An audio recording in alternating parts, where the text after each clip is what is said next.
Cancer వస్తే రొమ్ముని మొత్తం తొలగించడం అనేది అపోహ అండి. దాంట్లో వాస్తవం లేదు. ఈ రోజుల్లో మనం క్యాన్సర్ వచ్చిన రొమ్మునికి మొత్తం తొలగించట్లేదు. మనం ఏంటంటే ఈరోజు చేసే ఆపరేషన్లు మనం ఏంటంటే కన్జర్వేటివ్ సర్జరీస్.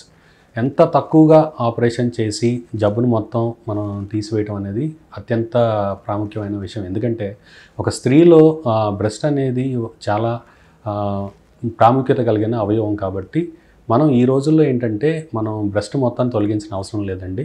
కేవలం ఆ కణితిని మొత్తం మనం తొలగించినా కానీ సరిపోతుంది. కొన్ని సందర్భాల్లో ఏంటంటే మనకి ఆ కణితి పెద్దగా ఉండటం వల్ల రొమ్మును మొత్తం తొలగించాల్సిన అవసరం వస్తుంది. అలాంటి వాళ్ళలో ఏంటంటే ముందుగా మనం నియో అడ్జువెంట్ కీమోథెరపీ అంటామండి. ముందుగా మందులు ఇచ్చి ఆ కణితి యొక్క పరిణామాన్ని మనం తగ్గించినట్లయితే కేవలం ఎక్కడి వరకు ఉందో అక్కడి వరకు మనం తీసివేసి మిగతా యొక్క రొమ్ము భాగాన్ని మనం పదిలపరుచుకోవచ్చు. కాబట్టి ఈ రోజుల్లో మనం దాదాపు కన్జర్వేటివ్ సర్జరీసే చేస్తున్నాం. అంతేగాని రొమ్మును మొత్తం తొలగించాల్సిన అవసరం అనేది దాదాపు 90 నుండి 95% వరకు మహిళల్లో అవసరం లేదు. తప్పనిసరిగా ప్రతి ఒక్కళ్ళు వాళ్ళ ఆరోగ్యం గురించి జాగ్రత్త తీసుకోవాలండి.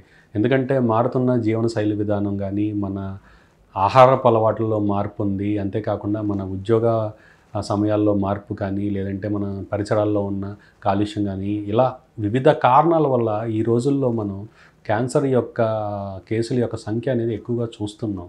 మన చేతిలో ఉన్నది ఏంటంటే మనం ఆ మహమ్మారి యొక్క జబ్బుని త్వరగా గుర్తించడం.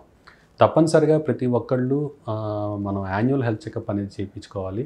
అతి ముఖ్యంగా ఆడవాళ్ళు మటుకు తప్పనిసరిగా ఈ 40 సంవత్సరాలు పైబడిన ఆడవాళ్ళు అందరూ మనం సోనో మ్యామోగ్రఫీ అనేది ప్రతి 2 సంవత్సరాలకు ఒకసారి చేయించుకున్నట్లయితే కనుక ఈ చిన్నపాటి మార్పులు కూడా మనం ముందుగానే గుర్తించి పూర్తిగా నయం చేసుకొని ఆరోగ్యంగా ఉండటానికి అవకాశం ఉంటుంది.